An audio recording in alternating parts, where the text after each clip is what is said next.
दुर्योधन पांडवों से इतना जलता था, इतनी ईर्ष्या करता था कि उसने उन्हें मरवाने के लिए लाख का घर बना दिया ताकि पांडव उसमें जल जाएं और जलकर मर जाएं और किसी को पता भी ना लगे कि ये सब दुर्योधन ने किया है।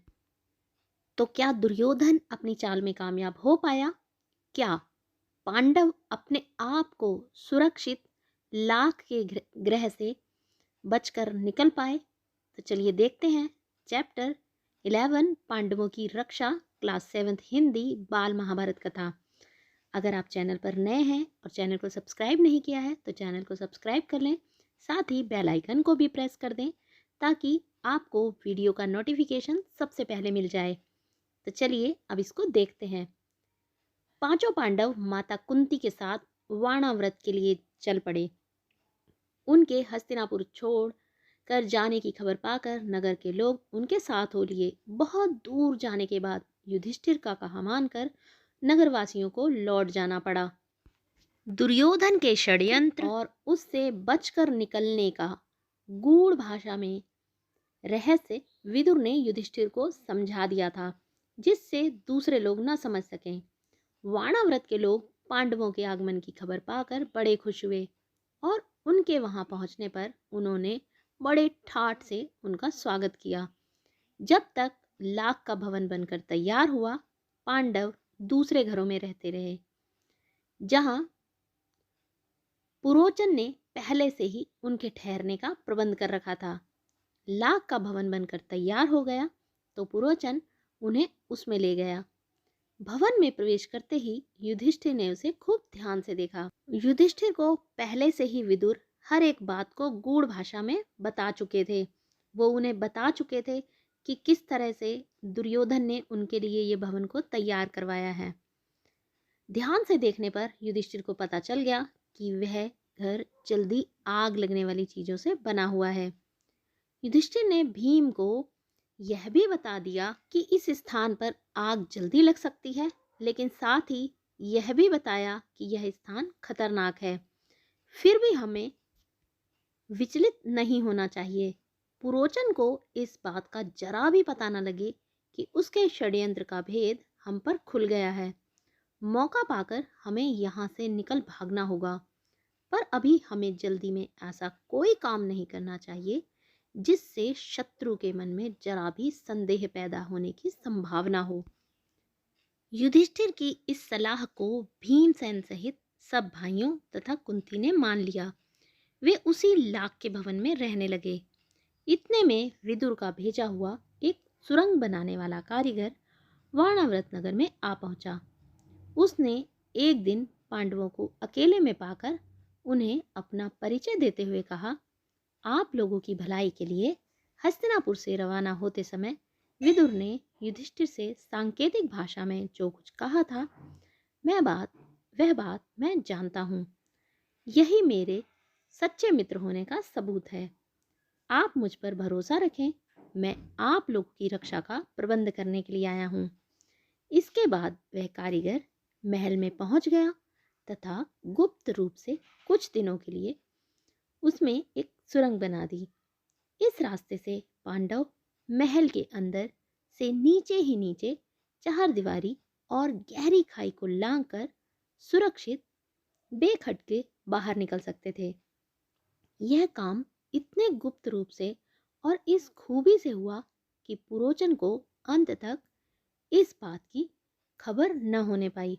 उसको पता ही नहीं लगा कि अंदर ही अंदर किस तरह से पांडवों ने सुरंग बनवा दी है, और वो भी एक ऐसे सुरंग बनाने वाले की मदद से जिसको विदुर ने पांडवों की रक्षा के लिए भेजा था। पुरोचन ने लाख के भवन के द्वार पर ही अपने रहने के लिए स्थान बनवा लिया था। इस कारण पांडवों को भी सारी रात हथियार लेकर चौकन्ना रहना पड़ता था। एक दिन पुरोचन ने सोचा कि अब पांडवों का काम तमाम करने का समय आ गया है। समझदार युधिष्ठिर उसके रंग ढंग से ताड़ गए कि वह क्या सोच रहा है। युधिष्ठिर की सलाह से माता कुंती ने उसी रात को एक बड़े भोज का प्रबंध किया। नगर के सभी लोगों का भोजन करवाया। बड़ी धूमधाम रही। मानो कोई बड़ा उत्सव हो। खूब खा पी कर भवन के सब कर्मचारी गहरी नींद में सो गए। पुरोचन भी सो गया। आधी रात के समय भीमसेन ने भवन में कई जगह आग लगा दी और फिर पांचों भाई माता कुंती के साथ सुरंग के रास्ते अंधेरे में रास्ता टटोलते टटोलते बाहर निकल गए। भवन से बाहर निकले ही थे कि आग ने सारे भवन को अपनी लपटों में ले लिया। पांडवों ने बड़ी ही समझदारी से उसी रात को स्वयं ही भवन में कई जगह पर आग लगा दी। फिर सुरंग के रास्ते वो लोग अंधेरे में रास्ता टटोलते टटोलते बाहर निकल गए थे और जब तक वो भवन से बाहर निकले तब तक पूरे भवन को आग ने अपनी लपटों में ले लिया था। जिस जगह पे पुरोचन रह रहा था उस मकान में भी आग लग गई। सारे नगर के लोग इकट्ठा हो गए और पांडवों के भवन को भयंकर आग की भेंट होते देखकर हाहाकार मचाने लगे। कौरवों के अत्याचार से जनता क्षुब्ध हो उठी और तरह तरह से कौरवों की निंदा करने लगी। लोग क्रोध में अनाप शनाप बकने लगे, हाय तौबा मचाने लगे। उनके देखते ही देखते सारा भवन जलकर राख हो गया। पुरोचन का मकान और स्वयं पुरोचन भी आग की भेंट हो गया। वाणाव्रत के लोगों ने तुरंत ही हस्तिनापुर में खबर पहुंचा दी कि पांडव जिस भवन में ठहराए गए थे वह जलकर राख हो गया है और भवन में कोई भी जीता नहीं बचा। धृतराष्ट्र और उनके बेटों ने पांडवों की मृत्यु पर बड़ा शोक मनाया। वे गंगा किनारे गए और पांडवों तथा कुंती को जलांजलि दी। फिर सब लोग मिलकर बड़े जोर जोर से रोते और विलाप करते हुए घर लौटे। परंतु दार्शनिक विदुर के ने शोक को मन ही मन में दबा लिया, क्योंकि वो तो जानते थे कि पांडव वहां से सुरक्षित निकल चुके हैं।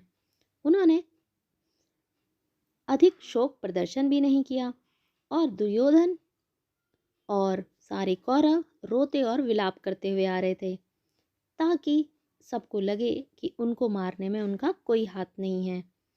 इसके अलावा विदुर को यह पक्का विश्वास था कि पांडव लाख के भवन से बचकर निकल गए हैं।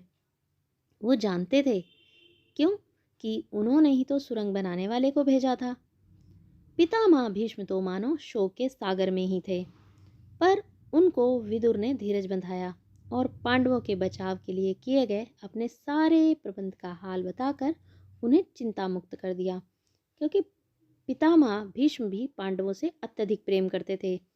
उन्हें पांडवों की मृत्यु पर बहुत शोक हुआ, लेकिन विदुर ने उन्हें सच्चाई बता दी, जिससे वो चिंता मुक्त हो गए। लाख के घर को जलता हुआ छोड़कर पांचों भाई माता कुंती के साथ बच निकले और जंगल में पहुंच गए।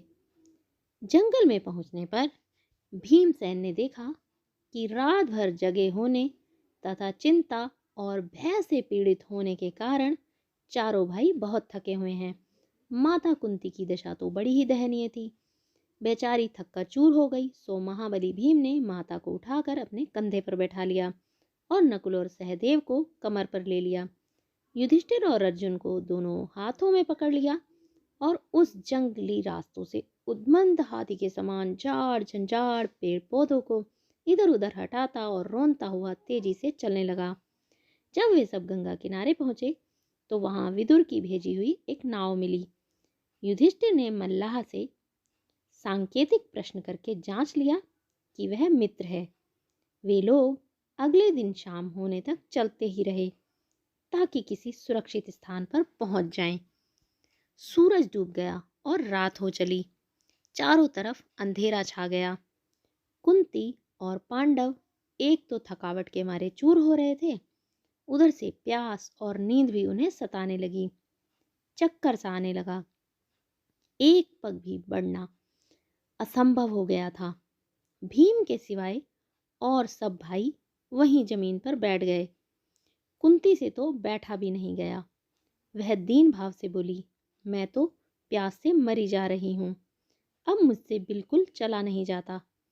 धृतराष्ट्र के बेटे चाहें तो भले ही मुझे यहाँ से उठाकर ले जाएं, मैं तो यहीं पड़ी रहूंगी।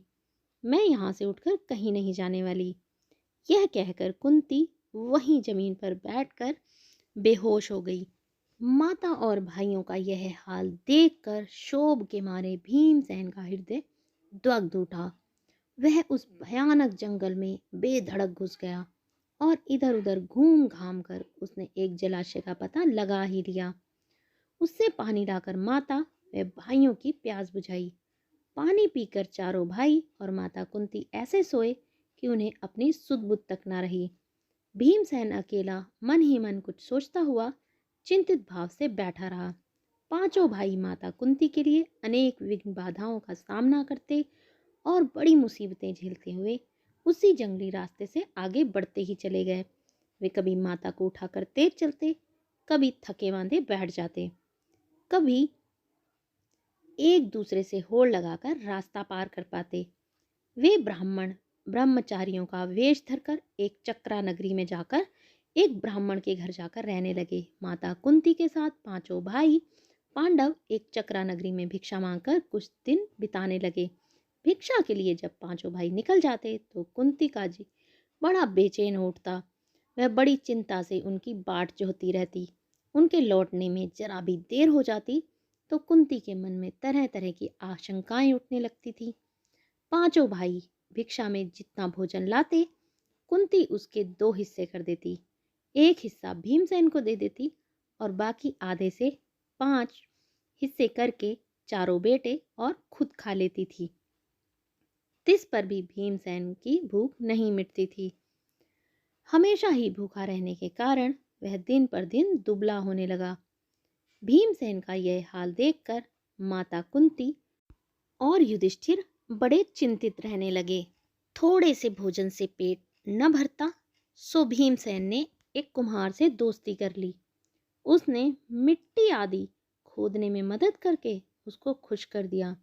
कुम्हार भीमसेन से इतना खुश हुआ कि एक बड़ी भारी हांडी बनाकर उसको दे दी। भीम उसी हांडी को लेकर भिक्षा के लिए निकलने लगा। उसका विशाल शरीर और वह विलक्षण हांडी देखकर बच्चे तो हंसते हंसते लोटपोट हो जाते। एक दिन चारों भाई भिक्षा के लिए गए। अकेला भीमसेन ही माता कुंती के साथ घर पर रहा। इतने में ब्राह्मण के घर से भीतर से बिलक बिलक कर रोने की आवाज आई। अंदर जाकर देखा कि ब्राह्मण और उसकी पत्नी आंखों में आंसू लिए सिसकियां भरते हुए एक दूसरे से बातें कर रहे थे। ब्राह्मण बड़े दुखी हृदय से अपनी पत्नी से कह रहा था, कितनी ही बार मैंने तुम्हें समझाया कि इस अंधेर नगरी को छोड़कर कहीं और चले जाएं, पर तुम नहीं मानी। यही हट करती रही कि यह मेरे बाप दादा का गांव है, यहीं रहूंगी। बोलो अब क्या कहती हो? अपने बेटों को भी बलि कैसे चढ़ा दूं और पुत्र को कैसे काल कवलित होने दूं? यदि मैं शरीर त्यागता हूं तो फिर तुम इन अनाथ बच्चों का भरण पोषण कौन करेगा? हाय, अब मैं क्या करूं? और कुछ करने से तो अच्छा यह उपाय है कि सभी एक साथ मौत को गले लगा लें, यही अच्छा होगा। कहते कहते ब्राह्मण सिसक सिसक कर रो पड़ा। ब्राह्मण की पत्नी रोती रोती बोली, प्राणनाथ, मुझे मरने का कोई दुख नहीं है। मेरी मृत्यु के बाद आप चाहें तो दूसरी पत्नी ला सकते हैं। अब मुझे प्रसन्नतापूर्वक आज्ञा दें ताकि मैं राक्षस का भोजन बनूं। पत्नी की ये व्यथा भरी बातें सुनकर ब्राह्मण से ना रहा गया। वह बोला, प्रिय, मुझसे बड़ा दुरात्मा और पापी कौन होगा जो तुम्हें राक्षस की बलि चढ़ा दे और खुद जीवित रहे। माता पिता को इस तरह बातें करते देख ब्राह्मण की बेटी से ना रहा गया और उसने करुण स्वर में कहा, पिताजी, अच्छा तो यह है कि मैं चली जाऊं, आप मुझे राक्षस के पास भेज दें। सबको इस तरह से रोते देखकर ब्राह्मण का नन्हा सा बालक पास में पड़ी सूखी लकड़ी हाथ में लेकर घुमाता हुआ बोला, उस राक्षस को तो मैं ही इस लकड़ी से इस तरह जोर से मार डालूंगा। कुंती खड़ी खड़ी यह सब देख रही थी। अपनी बात को कहने का उसने ठीक मौका देखा। वह बोली, हे ब्राह्मण, क्या आप कृपा करके मुझे बता सकते हैं कि आप लोगों को इस असमय दुख का कारण क्या है? ब्राह्मण ने कहा, देवी, सुनिए, इस नगरी के समीप एक गुफा है जिसमें बक नामक एक अत्याचारी राक्षस रहता है। पिछले 13 वर्षों से इस नगरी के लोगों को के ऊपर वह बड़े जुल्म ढा रहा है। इस देश का राजा, जो वैत्रिकीय नाम के महल में रहता है, इतना निकम्मा है कि प्रजा को राक्षस के अत्याचार से बचा नहीं पा रहा है। इससे घबराकर नगर के लोगों ने मिलकर उससे बड़ी अनुनय विनय की कि कोई न कोई नियम बना ले। बकासुर ने लोगों की यह बात मान ली और तब से इस समझौते के अनुसार यह नियम बना हुआ है कि लोग बारी बारी से एक एक आदमी और खाने की चीज हर सप्ताह उसे पहुंचा दिया करते हैं। इस सप्ताह उस राक्षस के खाने के लिए एक आदमी और भोजन भेजने की हमारी बारी है। अब तो मैंने यही सोचा है कि सबको एक साथ देकर राक्षस के पास चला जाऊंगा। आपने पूछा सो आपको बता दिया। इस कष्ट को दूर करना तो आपके बस में भी नहीं है। ब्राह्मण की इस बात का कोई उत्तर देने से पहले कुंती ने भीमसेन से सलाह की। उसने लौट कर कहा, विप्रवर, आप इस बात की चिंता छोड़ दें। मेरे 5 बेटे हैं। उनमें से एक आज राक्षस के पास जाकर भोजन लेकर चला जाएगा। सुनकर ब्राह्मण चौंक पड़ा और बोला, आप भी कैसी बात कहती हैं? आप हमारी अतिथि हैं, हमारे घर में आश्रय लिए हुए हैं। आपके बेटे को मौत के मुंह में मैं भेजूं? ये कहाँ का न्याय है? मुझसे यह नहीं हो सकता। कुंती को डर था कि यदि यह बात फैल गई तो दुर्योधन और उनके साथियों को भी पता लग जाएगा कि पांडव एक चक्रा नगरी में छिपे हुए हैं। इसीलिए उसने ब्राह्मण को इस बात को गुप्त रखने का आग्रह किया था। कुंती ने जब भीमसेन को बताया कि उसे बकासुर के पास भोजन सामग्री लेकर जाना होगा तो युधिष्ठिर खींच उठे और बोले, यह तुम कैसा दुस्साहस करने चली हो माँ?